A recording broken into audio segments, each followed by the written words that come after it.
A teen seen licking a carton of Bluebell ice cream in a viral video has been identified by police. Lufkin police say they are turning the case over to the Texas Juvenile Justice Department and will not be releasing the girl's name due to her age. Meanwhile, the teen's boyfriend, who was heard on the video encouraging the girl to lick the ice cream, may also face charges. Bluebell Creameries is calling the incident, quote, the malicious act of food tampering. The Ninth Circuit Court of Appeals ruled against Washington State's so-called bikini baristas. The ruling reverses a precious injunction from 2017, which allowed baristas to continue to wear bikinis at coffee stands. The argument was that the ordinance was a violation of their First Amendment free speech rights. A lawyer for the baristas says they will likely ask the Ninth Circuit Court of Appeals for another hearing, this time in front of a full 11-judge panel. Some folks in Utah are being hailed as heroes for saving the life of a baby bird in Ogden, taking it to a shelter via Uber. Fox's Lauren Steinbrecher has her story. When people bring in injured animals through these doors, sometimes the Wildlife Rehabilitation Center of Northern Utah gets to learn the story behind them. And what happened last weekend, they say it's a first. The chirping doesn't stop. Everybody's hungry. 250 orphan baby birds. And more keep coming in. Found this little guy next to our barn. Every bird has a story.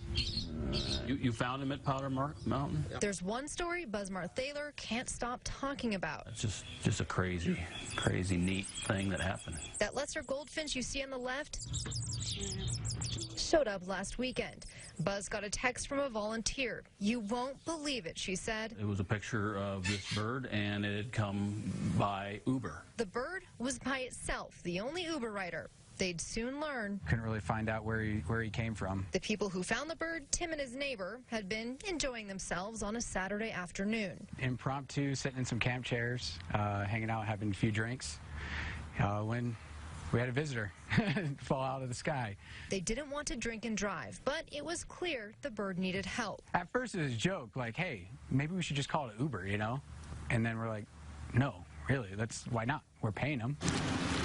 The driver arrived, thankfully on board. Like, what? Are you kidding? Okay, sure. And it's a good thing, too, because Petey, as the two neighbors named it, may not have survived if it weren't for the Uber ride to save it. It just brightens everybody's day and makes them pretty happy. The center says they'll release the bird in the fall, right before migration. In Ogden, Lauren Steinbrecher, Fox 13 News, Utah. To consumer news now, the company helping you build your own stuffed animal is branching into an African wilderness kingdom line. Build-A-Bear Workshop is creating a new line of plush toys straight from the Sahara just in time for the new live-action Lion King movie. You can get Nala, Simba, Pumbaa, Timon, and more. Cost for the toys runs from $15 to $35. Coming up on Fox 66 News, can Toy Story 4 remain #1 for a third straight week? We take a look at the weekend box office top 5 when we come back.